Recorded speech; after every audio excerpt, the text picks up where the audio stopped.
Hello, I'm Ivan Navi, and baby, it's cold outside. I don't know if you can hear it, but we've got some seriously messed up winds here in California. Kind of just started. Kind of the reason I'm wearing a robe. I guess that means winter is coming. No, I haven't seen Game of Thrones. I just. It's like winter's close. That's what I'm trying to convey here. There was no intention for the reference. But what else is coming is Christmas, which you might have guessed from my decorations. Yeah, might have gone a tad overboard on the decorating, but it's kind of awesome. Sorry, I get a little giddy around Christmas. And that brings us to this topic: cinematic universes.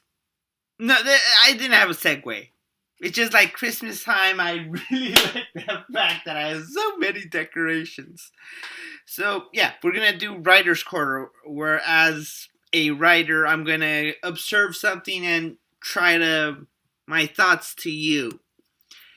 Cinematic universes. Do you know what they are? Because you should. They became rather big famous things recently with Marvel Comics, and more precisely with their Marvel Comics cinematic universe. Remember Iron Man, the Incredible Hulk, a little guy called Thor, Ant-Man, Avengers Assembled, Captain America, the first Avenger. Honestly, are these not ringing a bell to you? If they do not sound familiar, call your local doctor, and because you probably have a concussion or you're deaf. But then I guess you have the captions on and you should understand what it's being written down there. Maybe not. I don't turn on the captions. The thing is, some people have been claiming that cinematic universes are a passing fad, that they're starting to die down, often using the examples of the DC cinematic universe and its rather critical failure with Batman vs. Superman and the Justice League. Others will also point out to the Dark Universe from Universal Studios and the flop of The Mummy. Yeah, they sucked. There is. Yeah, they were bad. They were bad movies within by themselves and bad with trying to set up the universe. Let's start with the Dark Universe and The Mummy, which is kind of ironic that that's a failing franchise because, well, Universal Studios kind of had the first cinematic universe. I live in Southern California, as I stated, and one of my favorite things to do growing up was going to Universal Studios. I love taking the tram tour because I got to see all these sets and all these props and these movie history they tell you about. I actually do enjoy that. Also, do that bell.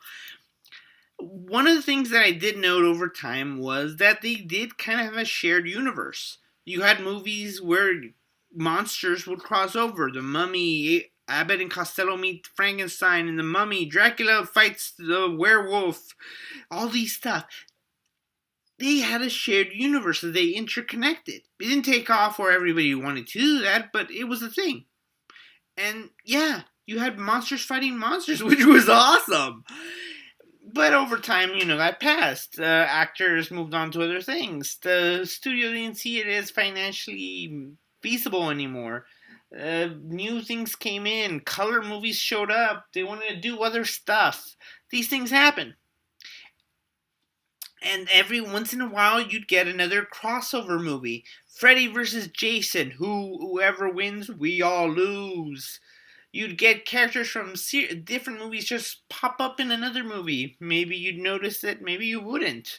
Then you have things like Quentin Tarantino, where all the films are interconnected if you just pay enough attention. Not that the cinematic universe stopped, it's just like it didn't become as big of a thing. And then came Iron Man, where in the end, Samuel L. Jackson says, I want to invite you into the Avengers Initiative. And people lost their minds.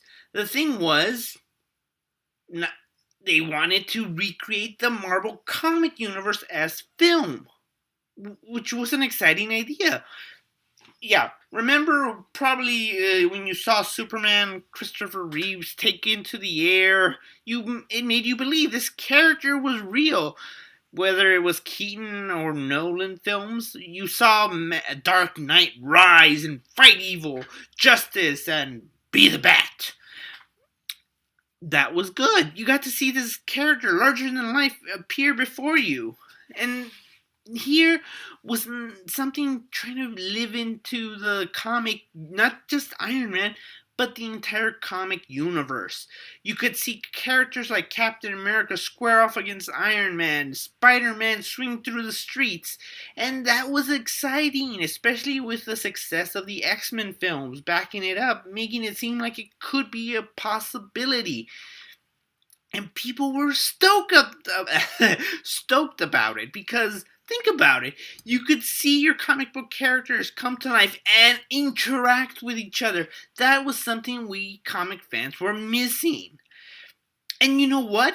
They brought movies and movies. There were interconnected little things.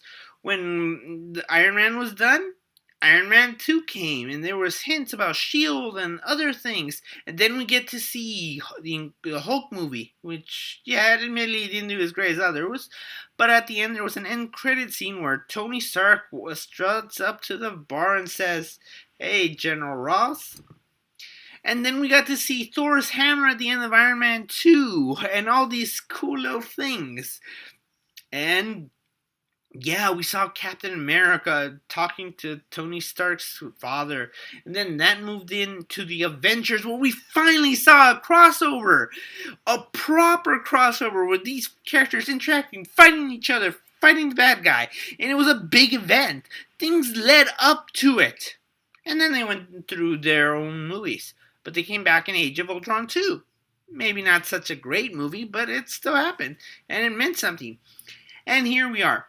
10 years of the Marvel Universe, and we're getting Infinity War, something they've been setting up since the first movie. Avengers, assembling, Tesseract, it was there. There's hints, there's things building up to it, which is a monumental feat. You gotta respect that. Now, this is why The Mummy didn't succeed. If you watch the Mummy movie, which I know you probably didn't, they were doing a lot of work to set up the universe, which is perfectly fine. But it made the entire story, this movie, fail. You had hints to the Black Lagoon and what lied beneath. You had hints of Jekyll and Hyde. You had monsters and things, werewolves, and all sorts of hidden treasures in the background. That was very cart before the horse. You didn't even make this movie a good one. Because, okay, fine. If you wanted to make the Mummy a woman, that's fine. The character was technically in the original movie, and swapping roles was fine. Okay, that could be interesting. Problem was, you didn't do a good movie. It was confusing. It was a mess. Were you trying to reboot the Brendan Fraser movie or the original classic movie? It just didn't seem like you knew what you wanted to do with it, Universal. And at the end, your new bad guy, your new mummy, is Tom Cruise, who I think has already stated he doesn't want to do a franchise. And more to it, he's not a mummy. He's a god? It's like, you were very confusing. It seems like you're setting him up to be the bad guy for your dark universe. But it's like, Marvel didn't even have S.H.I.E.L.D. in the first one. You got it at the very end. You had some stuff, there's an organization, but they weren't all that important. And then you have this organization fighting the evils of the world, magic and spells and all this stuff. Not only were they kind of useless in all this, you pushed them way too hard. And it just ended up just another failure. So much so that they rescheduled their future movies in this universe. Yeah. And then there's a DC cinematic universe. I don't know. They don't even have their own proper name. Whatever. The thing is, it blew. It blew. All right. Superman, the big blue Boy Scouts. This guy has had many interpretations over the years. Some like, some not. There's been various changes, various stories.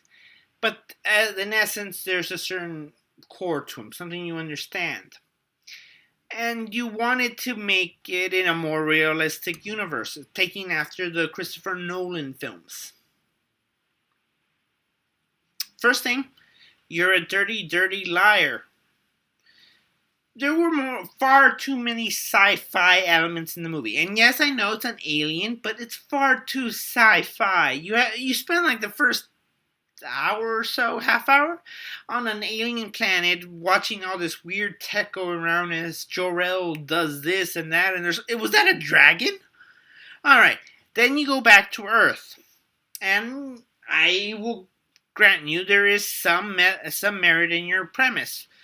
Trying to figure out, Clark Kent trying to figure out where he belongs. He's a child of two worlds but of none. Trying to figure out who he is, what he's supposed to do. Okay? You're supposed to be Superman. You're not. You don't smile. Smiling is kind of a thing. Superman is a symbol of hope. Superman. He's what humanity aspires to be. We might fail, but we aspire to be him. We try to be better. And this time you made him human. That's not a bad thing. Humanizing a character is something good. You emote to him. You understand the character. And you did this whole mental thing, bouncing back and forth his life to flesh out the character, to understand him. But the thing is, he's not Superman. He's trying to be Superman, I suppose, yeah? But he's not. That's kind of a critical failure. I get you want action pieces, but you have all these characters fighting each other, destroying the cities. And you wanted to seem realistic. But this is like, it's a beat-all crash out, and you have this sci-fi machine. It didn't seem where I didn't understand it. It just didn't make a lot of sense to me. But I'm sure you don't want to hear anything. The movie was very divisive. People saying it ruined their childhood. Other people saying you just didn't understand it. And then came Batman vs. Superman. Hearing the outcries, like I said right now, about all the people dying, they decided to make that the focus. They decided to make that the reason Batman went after Superman. And why they would have this toss-up. Why they would fight. They took a lot of inspiration from Frank Miller's Batman The Dark Knight Strikes Back. Okay, I probably should look it up, but I'm a little ticked right now. I've read the comic book. Actually, it is pretty good, all things said. Alright, this is the thing that kind of upsets me. It's a philosophy thing. Ayn Rand believes that a true hero, should be someone independent, someone that will not bend to authority, someone that only authority is them. Ayn Rand, in my opinion, is an egotistical narcissist and just an around selfish person. But the thing is, you have to bend to authority sometimes. Yeah, I get it. Sometimes you should rebel against authority. Cough, Brad Trump.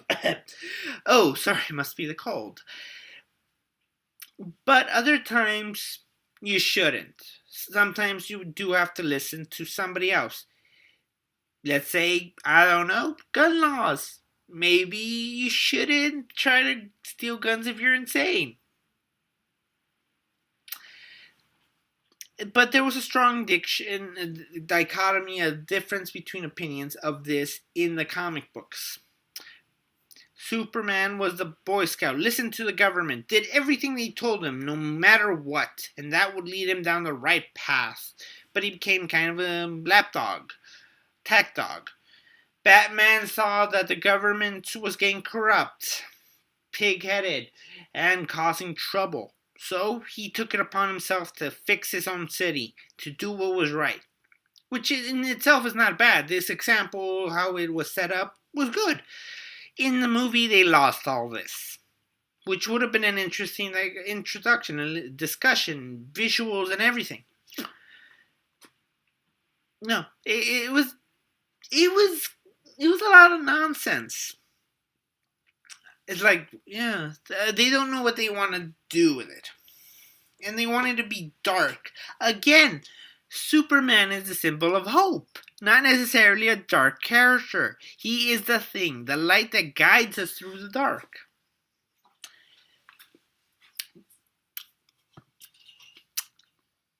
Snacks, the writers of these series did not know the comic book characters. If you want to Google search it, you can find out that they said some very nasty things about these characters years ago, including that Batman was the kind of guy who would get raped in jail.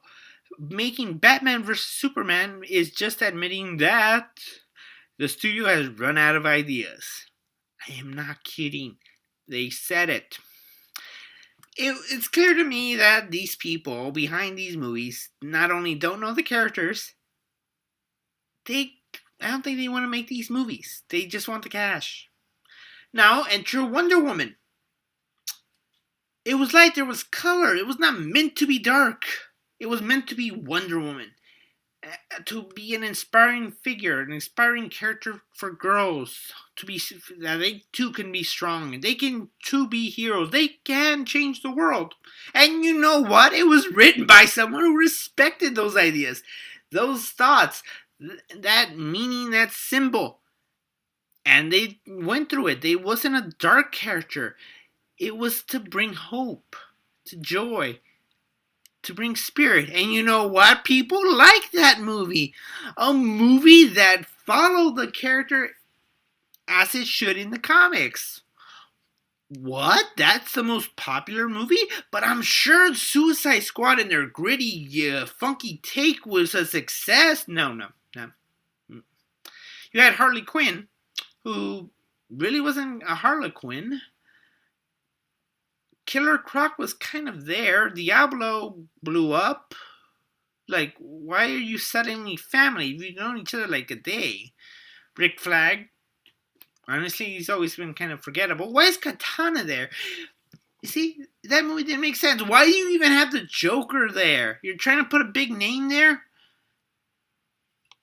Okay, so I'm getting kind of ranty here. I like ranting. And then you got Justice League. You shove down 7 characters. We've probably seen 3 before, really. And then you bring Steppenwolf. A CG monster baddie, and even for comic fans, he's not all that impressive. And it's a mess. People said, like, at best, this movie's like, okay, Justice League is fine, yeah. But then bring in the box office. It's not that cinematic universes have gone dull. It's just everybody wants to cash in on them. For Universal, they tried too hard to set up the universe and forgot to tell a proper story about these characters. A female mummy would have been an interesting take on the character. You could have done all sorts of stuff, but it was a complete mess for many reasons. It wasn't a good story. The characters weren't all that likable or memorable. You don't seem to want to reboot the original, but Brendan Fraser's, and it just didn't bring a lot of hope. In fact, this was the second attempt to start a cinematic universe here. Dracula Untold was supposed to be the startup for it, but nobody really watched it, and kind of got swept under the rug so they could try again. I don't think they're going to try a third time, or possibly a fourth, depending on how you count things. And then you got DC trying to catch up to Marvel. Remember, Marvel started several solo films to build up to Avengers. The problem is we got to see the characters there. We got to know them. We got to care about them. So you didn't have to set that up for the big crossover. Here, you're just pretty much giving us a gun-toting Batman. Superman got knocked off and brought back as zombie soups for like 2 minutes. Wonder Woman had her own movie, and that was good. And everybody else is getting introduced in this film, and you're bum-rushing everyone. If you want to make a cinematic universe, you gotta take time. You have to tell stories. You have to build up the characters. Make us like them. Make us understand them. Make us root for them. Or not, you can just try to shove everybody in. Make some money. Make some razzle-dazzle and show. But you're gonna lose people along the way. If you want to have a big universe, you gotta develop it. Yeah, it's seriously that is. If you want to have the Marvel Universe treatment here, build up to it. It's going to take you years, but you know what? That's not a bad thing. It means more movies, more money. And now you're going to try to do the solo films. I, for one, am already tired of your movies. Sorry, DC, but I think you've lost a lot of audience besides just me. Alright, and I've already ranted for like 20 minutes about movies. And it is the Christmas season. Let's try to be jolly. I'm probably going to end up more lights. And that'll make me happy. And so until next time, thank you for watching. Thank you for listening. And if you like, comment below and telling me what you think. And I probably should get some halls or some hot cocoa, because it is really that cold outside. So thanks. And thank you for watching. Like, subscribe, and you know the rest.